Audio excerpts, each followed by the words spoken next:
Sigamos aqui, então, as crianças vão seguindo com a irmã Ellen. Nós vamos continuar na nossa série de mensagens. Eu quero convidar você hoje a abrir sua Bíblia no livro do profeta Jeremias. Nós estamos em uma série de mensagens acompanhando, ao longo da narrativa bíblica, os anúncios preparativos para a chegada do Salvador. Estamos meditando em como Deus se tornou um de nós, como Ele organizou a história de modo que, no momento apropriado, no devido tempo, Ele viesse até nós na forma de uma criança, nascida de Maria, ali na cidade de Belém, e desenvolvesse o seu ministério, e por meio da obra que Ele realizaria, Ele então nos traria a paz de estarmos novamente próximos de Deus, retornarmos a uma proximidade, a uma relação, a um convívio com o Pai, como tínhamos no Éden e que perdemos por conta do pecado. Então, desde lá, nós temos acompanhado as promessas que são feitas, já no Éden, de que o filho da mulher, uma semente que viria da mulher, esmagaria a cabeça da serpente e nos traria de volta àquele estado de harmonia e de paz que nós tínhamos anteriormente com Deus, mas que perdemos por conta da queda, por conta da falha, por conta do pecado.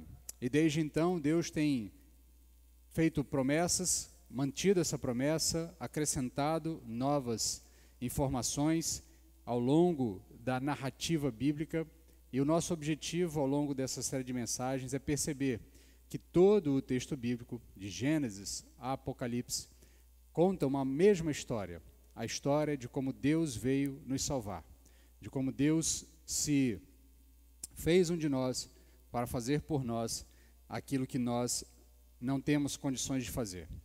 E hoje nós vamos a mais uma etapa. Na semana passada nós vimos, das duas últimas semanas nós ficamos ali pelo profeta Isaías, vendo as promessas que foram feitas a partir da operacionalidade daquele profeta, das palavras que aquele profeta traria, num bloco ali que a gente chama de o livro do Emanuel, que inclusive, num futuro, talvez quando essa série tiver sido encerrada e eu puder reorganizá-la novamente, talvez esse seja o melhor título para essa série de mensagens, o livro de Emanuel, do que o título Um de Nós, né? Embora também seja, basicamente seriam sinônimos, né? Porque Emanuel, Deus conosco, Deus se tornando um de nós.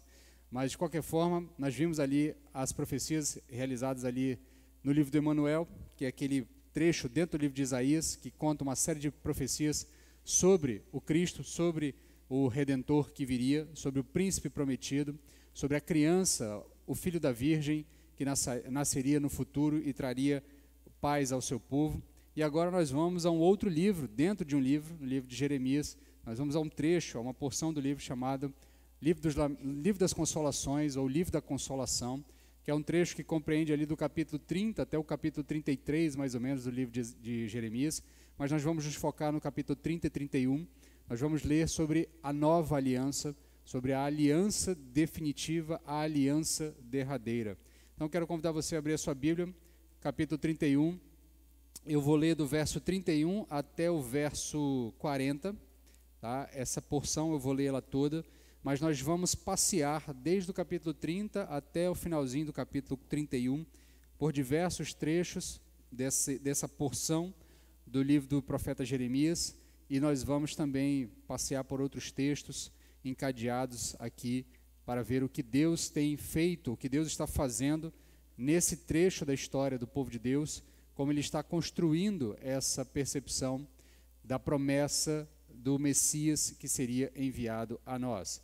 Então o texto diz o seguinte: dias virão, diz o Senhor, em que farei uma nova aliança com a casa de Israel e com a casa de Judá. Ela não será como a aliança que fiz com os seus pais, quando os peguei pela mão para tirá-los da terra do Egito, pois eles quebraram a minha aliança, mesmo sendo eu o Senhor deles, diz o Senhor. Mas esta é a aliança que farei com a casa de Israel, depois daqueles dias, diz o Senhor. Porei a minha lei na sua mente e a escreverei no seu coração. Eu serei o seu Deus e eles serão o meu povo. E não ensinarão mais cada um ao seu próximo, nem cada um a seu irmão, dizendo: Conhecei o Senhor, porque todos me conhecerão, do mais pobre ao mais rico, diz o Senhor. Porque perdoarei a sua maldade e não me lembrarei mais dos seus pecados.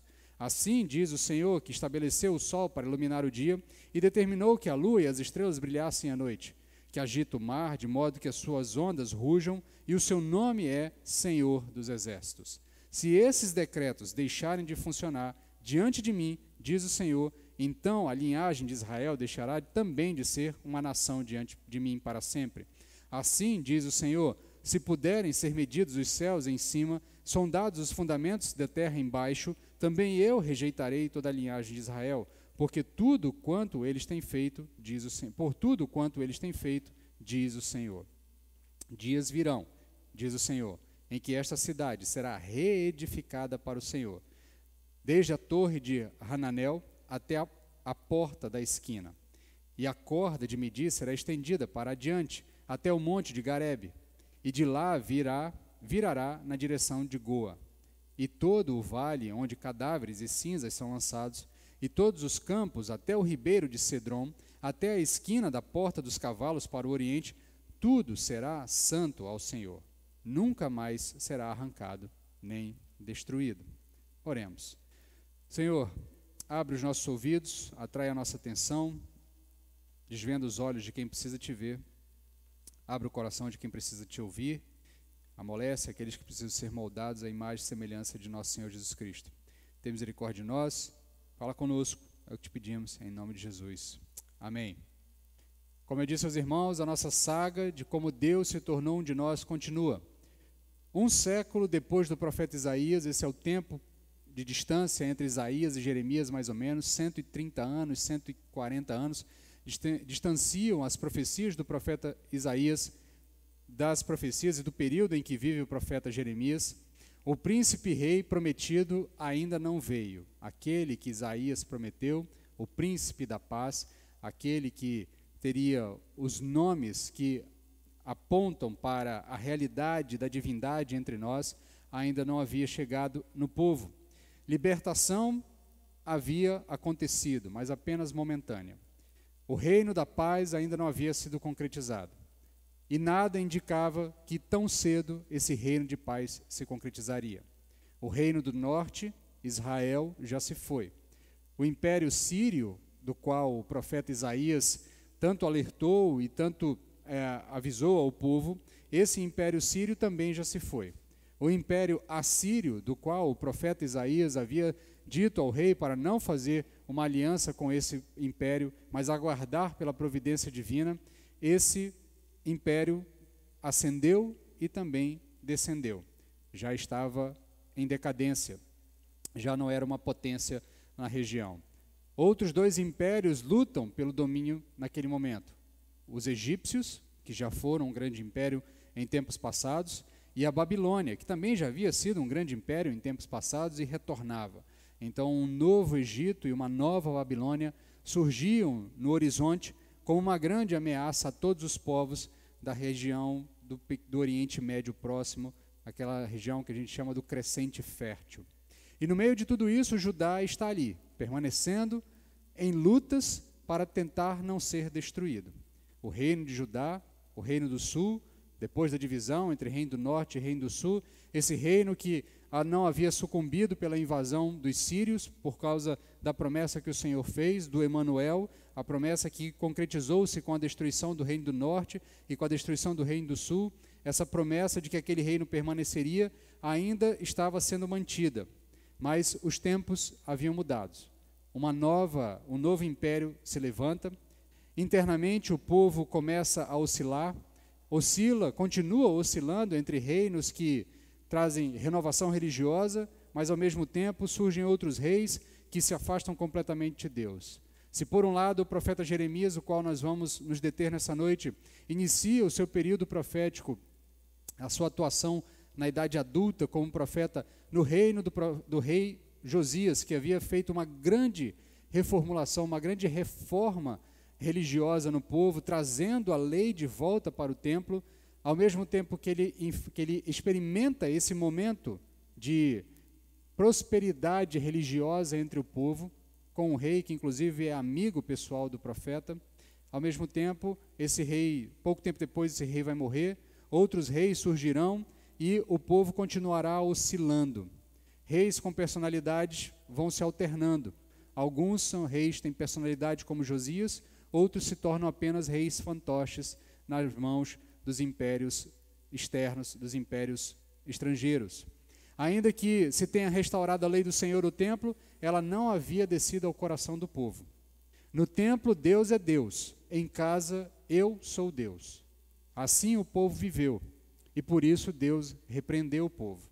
Um novo profeta é levantado, Jeremias, chamado desde o ventre, como você pode perceber no verso 5 do primeiro capítulo.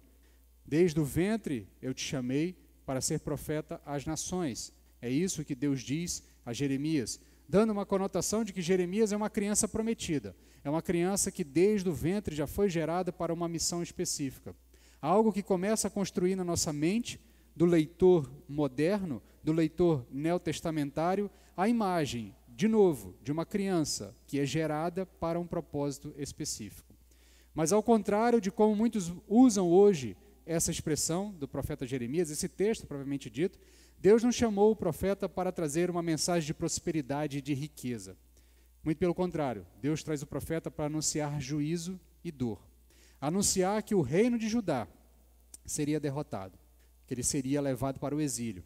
Anunciar que o caminho para a salvação da destruição era a rendição a um reino externo. O caminho para não serem destruídos era que Judá se curvasse diante da Babilônia, porque a Babilônia haveria de dominá-los. Dessa vez não haveria um milagre sobrenatural. Diferente de como aconteceu com Isaías, dessa vez uma criança prometida não foi trazida. Uma criança relógio não nasceu no meio do povo. Uma promessa de destruição do invasor não foi feita. Pelo contrário, Deus entendeu que era um momento de juízo e levanta o profeta e traz o profeta ao meio do povo para avisar: vocês serão destruídos, vocês serão levados, vocês sairão da terra, porque vocês desobedeceram. O constante lamento do profeta, pelo qual ele é conhecido, de forma jocosa, muitos chamam Jeremias de o profeta chorão, porque toda a sua profecia está envolta em muita tristeza, em muito lamento, em muita dor, em muito pesar. Esse constante lamento é consequência da dor de ver que o juízo divino se faz necessário, para que o povo fosse restaurado. Assim como no tempo de Noé, para que houvesse renovação, era necessário punição. A oração do profeta Jeremias, no capítulo 10, verso 2, resume essa compreensão de que os seus dias serão dias traumáticos, mas necessários. O profeta diz: corrige-me, ó Senhor, mas com justiça, não na tua ira, para que não me reduzas a nada. O profeta faz advertências ao povo, mas suas advertências não são ouvidas. Ele diz ao rei, o caminho é nos dobrarmos, nos curvarmos diante da Babilônia, mas ele é tido como um antipatriota. Ele é tido como alguém que não ama a nação. Pelo contrário, ele é tido como um vendido aos estrangeiros, na forma como nós falaríamos modernamente. Mas o profeta alerta que esse era o único caminho para que Judá não fosse destruído. Mas o rei não ouve, os reis não ouvem. E na sequência de pelo menos 3 reis após Josias, um é morto, outro é exilado, um fantoche é colocado no lugar, e um último rei, Zedequias, é apenas um rei sem força nenhuma, e é o rei que sofre o ataque final. A Babilônia invade, destrói Jerusalém, destrói o templo e leva cativo o povo de Deus para a terra longínqua. O povo então cai. O exílio acontece. O povo é levado para o exílio. Ao profeta coube ficar em sua terra e vê-la ser devastada. O templo destruído e o povo cativo. Por isso o profeta chora, por isso o profeta lamenta, por isso o profeta pranteia. Mas o Senhor não se esqueceu da sua promessa. A promessa de que da mulher viria aquele que esmagaria a cabeça da serpente, que da virgem nasceria a criança prometida, a promessa de que o reino davídico, o reino de Judá é um reino eterno, e que um rei de paz, um príncipe da paz, se sentaria sobre aquele trono eternamente, continua sendo mantida. Por isso Deus, mesmo ao trazer juízo, também traz uma palavra de esperança. Aí ele traz ao profeta o livro da consolação. Do capítulo 30 até o capítulo 33, mais ou menos, uma série de profecias são contadas, são dadas ao profeta, para que o profeta traga ao povo que já está em exílio, ao povo que também permanece na terra, um remanescente que ainda permanece na terra, o profeta é um deles, a esse povo desesperançado, a esse povo triste, a esse povo abatido pela derrota, Deus traz uma palavra de consolação. E assim o profeta começa a esboçar uma nova esperança. Depois do juízo inevitável por causa da dureza do coração do povo impenitente, Deus promete que haveria restauração.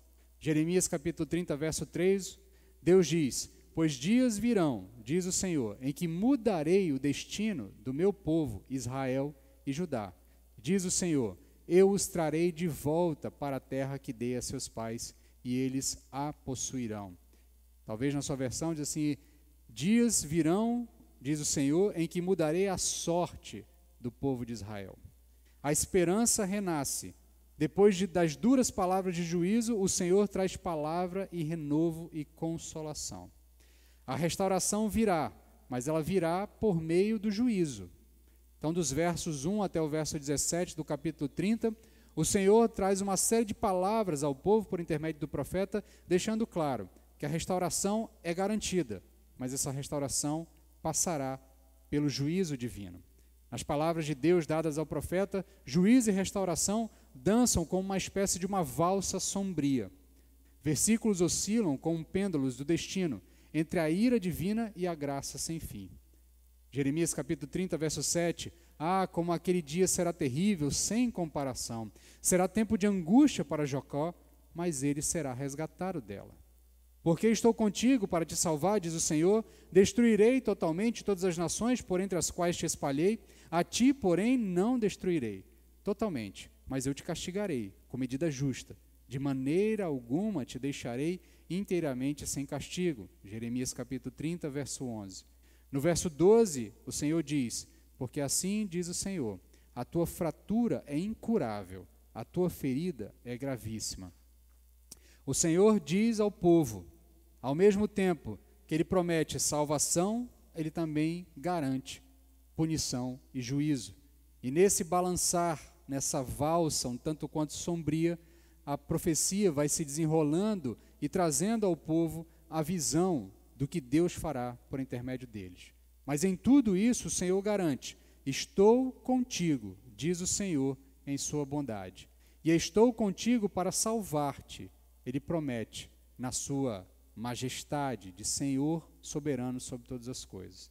Embora o mal pareça incurável e a dor uma sombra inescapável, a maldade cresce grande e profunda, merecendo castigo, uma sentença justa e dura da parte de Deus, mas no fim das contas o milagre da graça divina, que cura o incurável e restaura e ilumina, no balanço entre esse juízo e a redenção, Jeremias vai cantando essa canção eterna de um Deus que pune, mas também perdoa, de um amor que castiga, mas que ao mesmo tempo abençoa.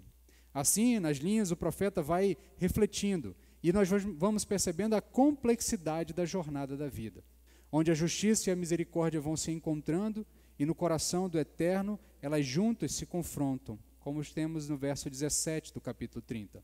Eu restaurarei a tua saúde e sararei as tuas feridas, diz o Senhor. Chamaram-te abandonada, Sião, a que ninguém mais procura. Nessa caminhada, o povo vai entendendo, por intermédio da palavra do profeta, que a restauração viria por intermédio do juízo, mas a restauração também é prometida em plenitude. Do verso 18 até o capítulo 31, verso 14, o Senhor vai fazendo uma promessa de uma restauração plena, não uma restauração mediana, não uma restauração pela metade, mas uma restauração em plenitude. Pela inspiração divina, Jeremias vai pintando um quadro lindo do futuro que Deus promete para o seu povo. Um futuro alegre e numeroso, capítulo 30, verso 18 até o verso 20. Assim diz o Senhor: mudarei o destino das tendas de Jacó e terei compaixão de suas moradas. A cidade será reconstruída sobre as suas ruínas e o palácio no devido lugar. Ação de graças e voz de alegria virão deles. Eu os multiplicarei e não serão diminuídos. Eu os honrarei e não serão desprezados. Seus filhos serão como na antiguidade, e a sua comunidade será estabelecida diante de mim. Castigarei todos os seus opressores. Ao longo desse período, o profeta vai fazendo referências. O príncipe, que é citado no verso 21, remete diretamente ao rei Davi, que é citado lá no capítulo 30, verso 9. Nos relembra o príncipe da paz que o profeta Isaías falou uma centena de anos antes, mas acrescenta que esse príncipe também é sacerdote, ele também é achegado ao Senhor. E aí a visão do profeta vai nos lançando enigmas que não falam apenas para os seus dias, mas falam também para aqueles que ouvirão muito tempo depois que essas palavras forem lançadas para o povo originalmente. E vai mostrando uma figura daquele que exercerá o triplo ofício divino. E ela vai se tornando cada vez mais clara. O profeta está vendo uma silhueta. Para ele ainda é confuso essa ideia do príncipe, rei, que também é sacerdote e também é profeta. Essa figura ainda é estranha para seus tempos, mas para nós que estamos muitos séculos depois e que já vemos a história contada até o momento em que vivemos, para nós fica muito claro que ele está falando do Nazareno, do filho de Davi, portanto, rei, daquele que também é reconhecido como profeta do Senhor, cheio do Espírito, e também é reconhecido como sacerdote, segundo uma ordem mais antiga e superior, a ordem de Melquisedeque, como nos diz o autor de Hebreus. Aquele que concretizará a maior de todas as bênçãos, maior do que qualquer bênção material. A promessa que é feita no verso 22 do capítulo 30 de Jeremias. E vós sereis o meu povo, e eu serei o vosso Deus. No capítulo 31, verso 1, o profeta abre o capítulo dizendo: naquele tempo, diz o Senhor, serei o Deus de todas as famílias de Israel, e eles serão o meu povo. Essa promessa ecoará ao longo de toda a história, se confirmando e sendo garantida no povo, e vai até um deslinde final, como é previsto por um apóstolo que viverá centenas, milênios depois, como o apóstolo João escreve em Apocalipse capítulo 21, verso 3. E ouvi uma forte voz que vinha do trono e dizia: o tabernáculo de Deus está entre os homens, pois habitará com eles. Eles serão o seu povo, e Deus mesmo estará com eles. A promessa do Deus conosco, a promessa do Deus que não será apenas um Deus distante, mas um Deus entre nós, como o profeta Isaías disse. A promessa de um rei que é sacerdote, que é profeta também, um rei de paz, um rei sublime, um rei divino. A promessa de que ele mesmo habitaria entre nós é confirmada por Jeremias e reconhecida por João desde o seu momento até o tempo final, onde todos perceberão Deus habitando conosco. Essa palavra de consolo está presente no meio do povo. Por isso o profeta pode dizer no capítulo 30, verso 10, portanto não temas, Jacó, meu servo, diz o Senhor, não te assustes, ó Israel, eu te livrarei do país distante, e também livrarei a tua descendência da terra do seu exílio. Jacó voltará a ficar tranquilo e seguro, e ninguém o atemorizará. O povo que deixou de ser povo voltou a ser escravo, voltou ao cativeiro do qual já havia sido libertado lá no livro de Êxodo. Agora ele precisa ver de longe, como o profeta comenta no capítulo 31, verso 3. Ele precisa ver de longe essa promessa se realizando, se organizando, enquanto ele vai sofrendo o juízo divino. Mas a palavra de consolo permanece. Eu estou com você, Jacó. Eu estou com você, meu servo. Não te assustes, eu restaurarei a tua sorte. A distância não será uma barreira para um Senhor misericordioso. Como Jeremias comenta no capítulo 31, verso 8. Eu os trarei da terra do norte, eu os reunirei das extremidades da terra, Juntamente com eles estarão cegos e aleijados, as mulheres grávidas e as que tiverem para dar à luz. Uma grande multidão retornará. Essa é a promessa de Deus para o seu povo. Alegria e fartura são o destino do povo de Deus, garantida pela bondade do Senhor.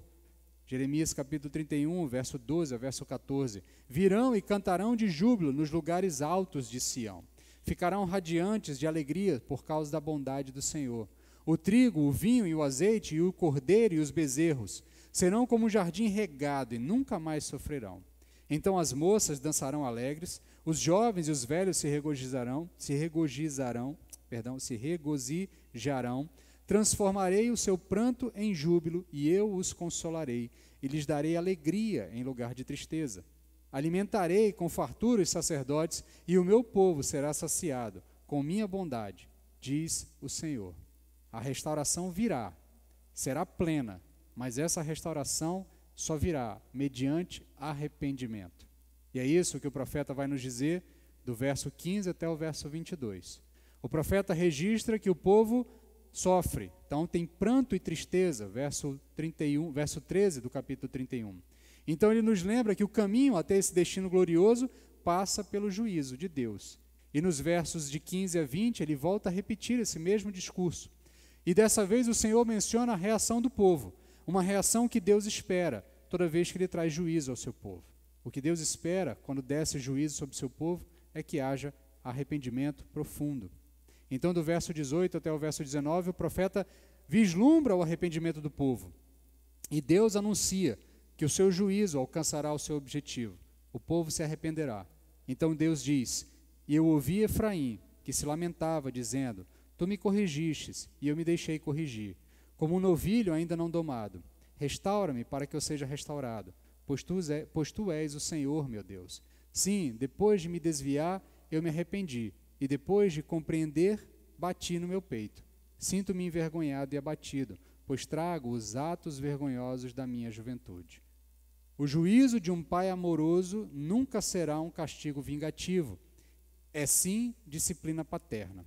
Por isso ele chama de volta a filha errante. Capítulo 31, verso 21 e 22. Ergue marcos e põe sinais que te guiem. Fica atento ao caminho pelo qual andastes. Regressa, ó Virgem de Israel. Regressa às tuas cidades. Até quando andarás hesitante, ó filha rebelde?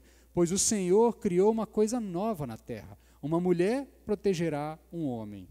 Essa frase final aqui do verso 22, o intento do autor, o intento do profeta, é trazer uma espécie de um provérbio, um dito popular, que fazia referência a algo improvável, a algo inédito, a algo inacreditável, uma mulher protegendo um homem.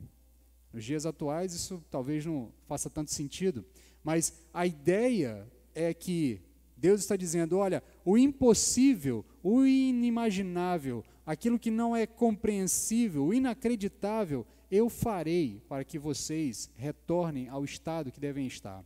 Eu promoverei no coração de vocês arrependimento.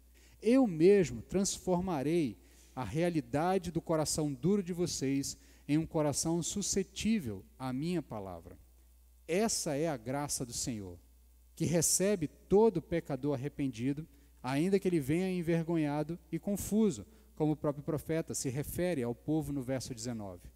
E ele recebe esse pecador arrependido para restaurá-lo completamente, como o profeta anuncia entre os versos 23 e o verso 28.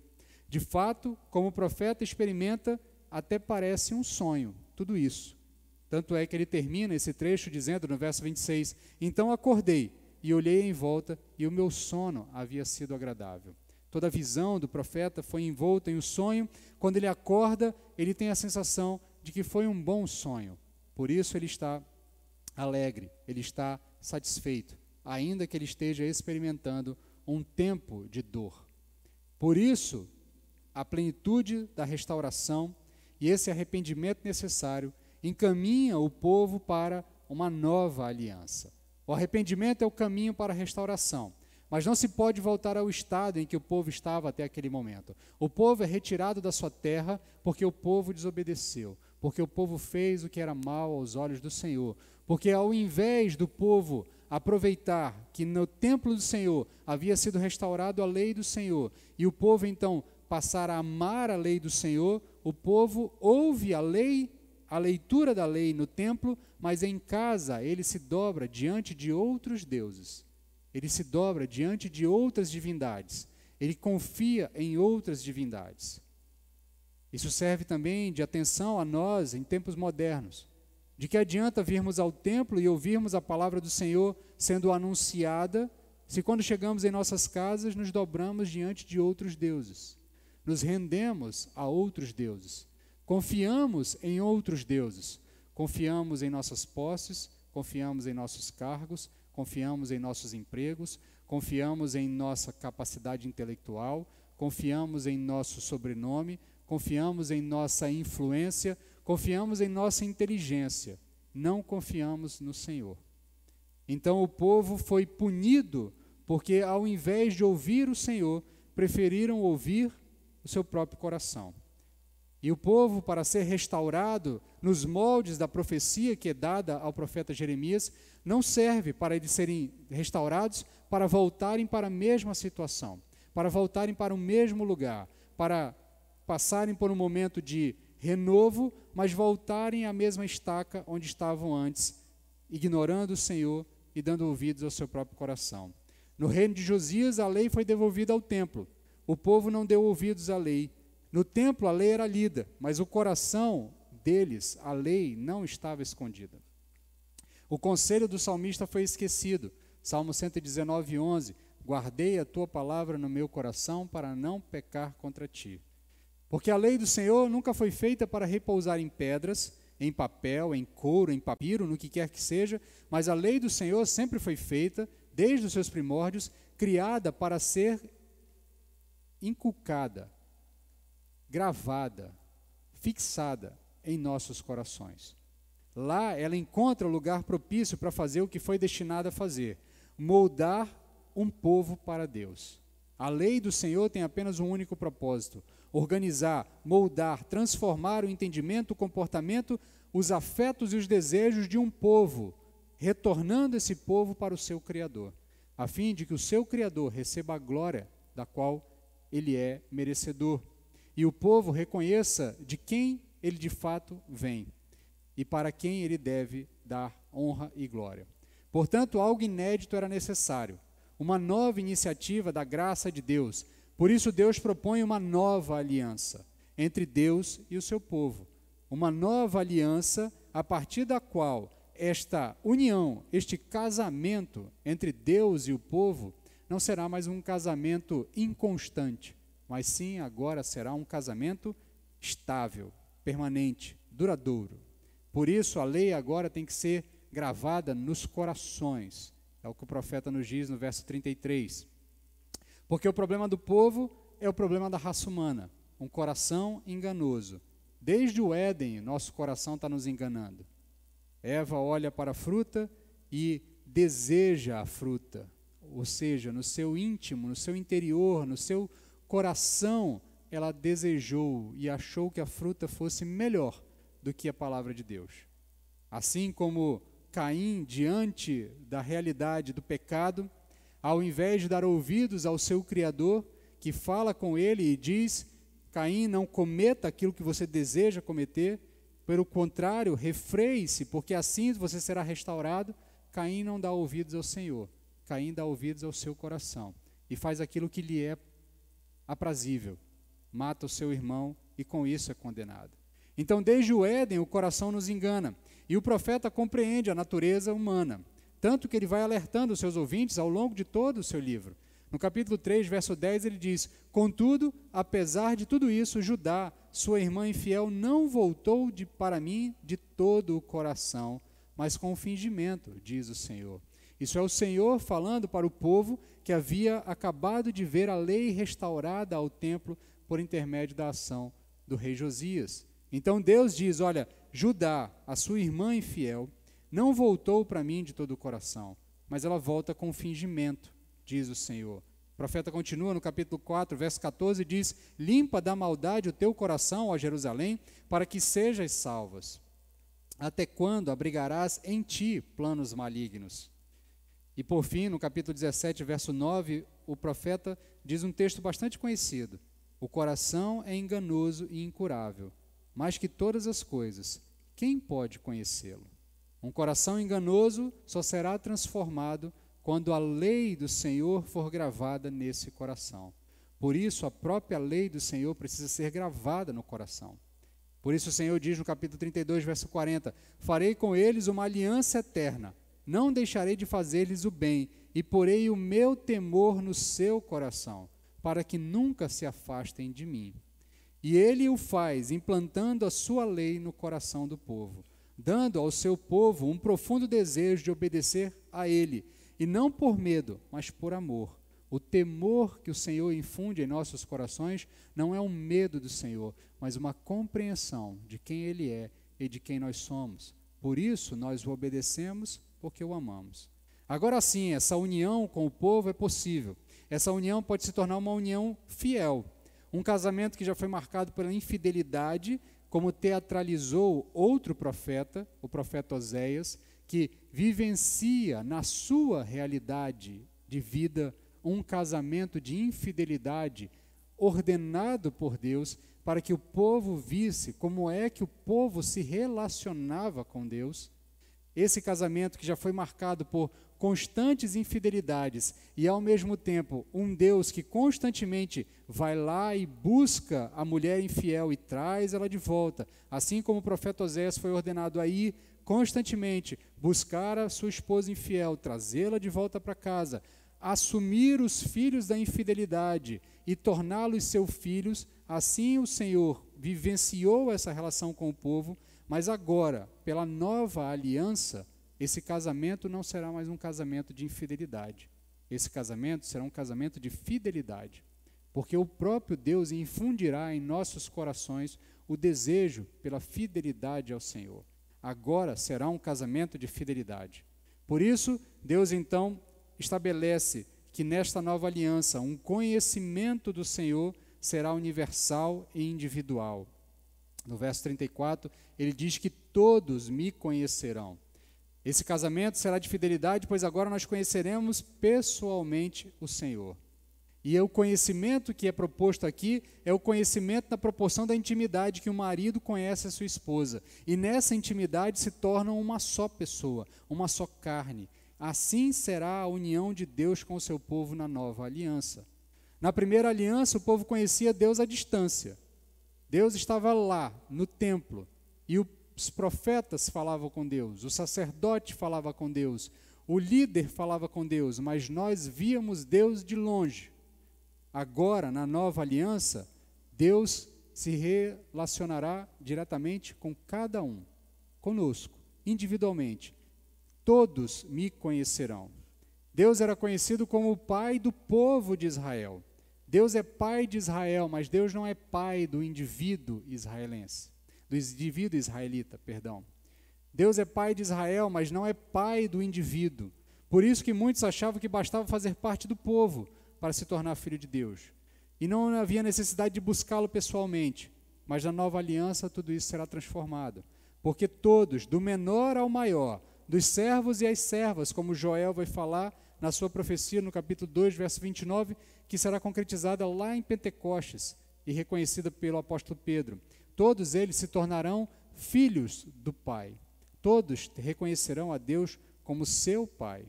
Por isso é necessário que as barreiras que impedem essa união profunda sejam totalmente aniquiladas. Porque para os filhos não cabe distância, é necessário proximidade. Qual pai que deseja estar longe de seus filhos? Nenhum. Todos os pais desejam estar próximos de seus filhos. Se homens de coração enganoso desejam o bem a seus filhos, quanto mais o Pai misericordioso não deseja a proximidade dos seus. Então, se Deus se tornará o Pai do seu povo, se tornará o Deus do seu povo, uma união íntima e profunda entre Ele e o seu povo, se Ele deseja isso, então é necessário que as barreiras sejam derrubadas. Aquilo que impede essa relação profunda precisa ser derrubado. Se um dia o profeta Isaías já disse, no capítulo 59, verso 2, mas as vossas maldades fazem separação entre vós e o vosso Deus, e o vosso pecado e os vossos pecados esconderam o seu rosto de vós, de modo que não vos ouves. Agora, Deus diz, não haverá mais barreiras, pois eu perdoarei. Eu transformarei a realidade de vocês, porque eu perdoarei a sua maldade e não me lembrarei dos seus pecados. Se os pecados faziam distinção entre Deus e o seu povo, se faziam uma separação entre os filhos e o Pai, agora o Pai diz, eu perdoarei os pecados, e eu não mais me lembrarei deles. Por isso o perdão é total. E com isso, isso só será possível, e como isso poderia ser possível? Se ainda que quem diga isso é o autor de Hebreus, naquela época já se tinha consciência de que é impossível que o sangue de touros e de bodes apague todos os pecados. Então, como é que seria possível aniquilar aquilo que nos divide, aquilo que nos separa de Deus? Como seria possível aniquilar os pecados? Ainda que Deus estivesse dizendo que apagaria os nossos pecados, Ele mesmo havia dito que o pecado é carecedor de punição. Então, novamente, o profeta lança os nossos olhos para o futuro, na espera daquele que ofereceria esse sacrifício derradeiro, esse sacrifício final. Aquele que derramaria o sangue definitivo, o sangue da nova aliança, daquele que concretizará o perdão eterno, que permitirá que pais e filhos se abracem eternamente. A dúvida permanece: quem poderá fazer tal ato? A resposta possível está implícita nas palavras do profeta. O Pai não mais aguardará por nada, Ele mesmo eliminará as barreiras. E a profecia já deixou isso muito claro. É Deus quem toma iniciativa nessa nova aliança. O profeta diz, firmarei, capítulo 31, verso 33, imprimirei, inscreverei, 31, 33, perdoarei, 31, 34. Assim como Deus providenciou o cordeiro no monte Moriá, e Isaque foi poupado, mais uma vez, Deus providenciará aquele que fará o sacrifício derradeiro. No caso, seu filho. Séculos à frente, o apóstolo Paulo dirá, vindo, porém, à plenitude dos tempos, Deus enviou seu filho, nascido de mulher, nascido debaixo da lei, para resgatar os que estavam debaixo da lei, a fim de que recebessem a adoção de filhos. Gálatas, capítulo 4, versos 4 até o verso 5. O mesmo filho que, ao se preparar para o Calvário, nos disse, Lucas capítulo 22, verso 20, da mesma forma, depois da ceia, tomou o cálice, dizendo, este cálice é a nova aliança em meu sangue, derramado em favor de vós. O sangue derramado pelo Filho, ao contrário do sangue dos bois, não é ineficiente, mas é suficientemente poderoso para precisar ser derramado uma única vez. Se por um lado os bois e as ovelhas, os novilhos precisavam ser mortos constantemente, o Filho, aquele que trará a nova aliança, aquele que concretizará a nova aliança, morrerá uma única vez e será o suficiente para resolver de uma vez por todas tudo aquilo que nos separa desse estado de proximidade e de intimidade, tudo aquilo que impede que Deus seja o nosso Deus e nós sejamos o povo dele. Por isso, o sangue que foi derramado pelo Filho é o sangue que traz perdão e salvação definitivo. O sangue que torna aquela profecia de Jeremias uma profecia real e completa, superando a antiga aliança. Porque, como o autor de Hebreus nos diz, ora, se é uma nova aliança, significa que uma antiga foi superada. Então, a antiga aliança já não tem mais valor, ela é superada pela nova aliança, a aliança no sangue de Cristo, naquele do que é prometido, esse que fará com que esta nova aliança, de fato, de uma vez por todas, permita que Deus seja nosso Deus e que nós sejamos o seu povo. Por isso, Lucas, ao escrever o livro de Atos, vai nos dizer no capítulo 13, verso 39, e por meio dele, todo aquele que crê é justificado de todas as coisas de que não pudesse ser justificado pela lei de Moisés. A nova aliança prometida por Jeremias, profetizada por Jeremias, se concretiza na pessoa do Nazareno, Cristo Jesus, que morrendo por nós, nos permite agora, de uma vez por todas, ser o povo de Deus, porque não mais olharemos para uma lei escrita em pedra, mas para uma lei escrita em nossos corações. Deus mesmo escreverá essa lei em nossos corações, porque agora não há mais um hiato de separação, um vale de separação chamado pecado. Pelo contrário, o sangue do Cordeiro preenche esse vale de pecado e nos permite agora nos aproximarmos do Pai. Nos permite chamar Deus de Pai. E não apenas chamar Deus de Pai, mas ter a consciência de que Deus nos chama de filhos. Eu serei o seu povo e eles serão o meu. Eu serei o seu Deus e eles serão o meu povo. Finalizando, voltando aqui para o contexto do povo de Israel, povo de Judá. Esse povo, num futuro próximo, alguns anos depois, o profeta não vislumbra isso com seus olhos, mas o fato histórico acontece, eles voltam do exílio, a promessa aquece o coração deles, enquanto eles estão retornando, aguardando o tempo que se cumpriria, 70 anos de cativeiro, retornam então para Judá, para a sua terra, tempos depois, e em parte essa promessa é cumprida para eles. A cidade é restaurada, Neemias presencia isso, o templo é reconstruído, Esdras presencia isso, há uma realidade de aparente cumprimento de parte dessa profecia, mas o povo continua olhando para frente, aguardando o cumprimento total, porque embora tenham voltado para casa, ainda havia pranto, ainda que eles tenham voltado para casa, as moças não estavam totalmente alegres, os jovens e os velhos ainda não estavam exultantes de alegria, se alegraram na volta, mas o reino de paz ainda não foi instaurado. Por isso o povo continua olhando para frente, por isso o povo continua aguardando o cumprimento total.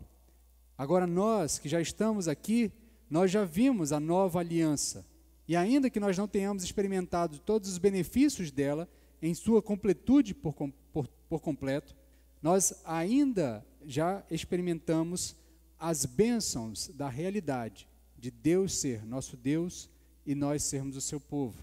Mas nós ainda estamos aguardando o dia em que todo o pranto será transformado em júbilo. E assim como Judá, nós também experimentamos um exílio. Ainda estamos exilados, não estamos na nossa terra.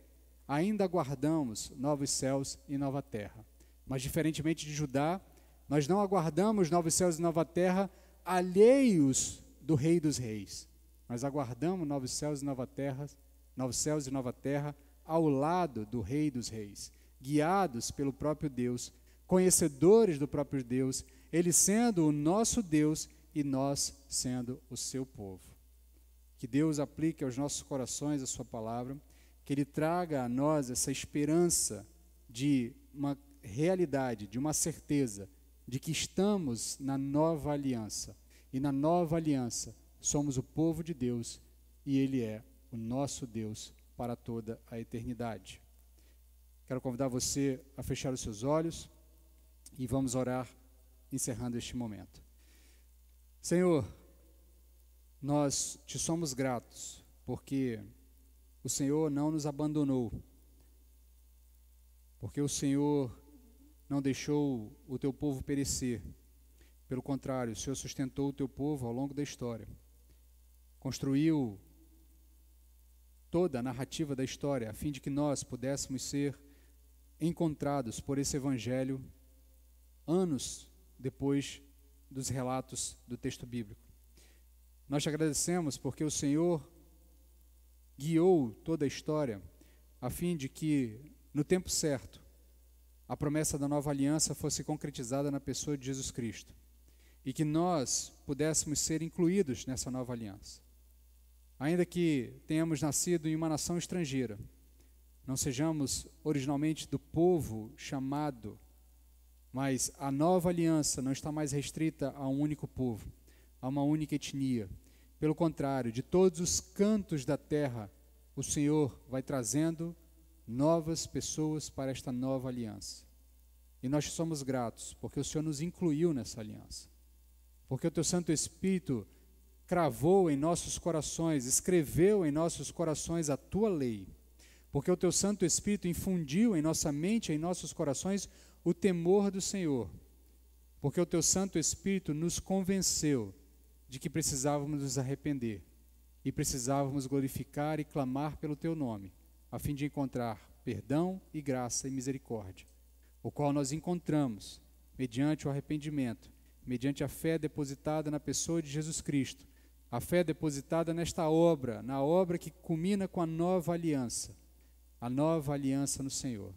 Então tem misericórdia de nós, Pai, e aquece os nossos corações, não nos deixe esquecer essa realidade. Também não nos deixe esquecer que, ainda que já estejamos na nova aliança, nós ainda não experimentamos todas as bênçãos da nova aliança. Nós aguardamos o dia em que não haverá mais pranto. Nós aguardamos o dia em que estaremos eternamente contigo, onde não haverá mais choro nem tristeza, nem dor, nem morte. Pelo contrário, o Senhor mesmo enxugará dos nossos olhos todas as lágrimas e estaremos eternamente, como a profecia diz, glorificando em júbilo e exultando de alegria, pois estamos retornando para a nossa casa, para a nossa terra, novos céus e nova terra, onde nós habitaremos contigo para todo sempre. Então aquece os nossos corações, para nunca tirarmos os olhos desta realidade. E assim como o povo de Judá voltou do exílio, mas continuou olhando para frente, na expectativa da chegada daquele que concretizaria todas as profecias, nós ainda estamos aguardando a volta daquele que já concretizou essas profecias, mas ainda há de concretizar a grande profecia do dia do retorno, o dia do juízo, o dia que estaremos contigo para todo sempre.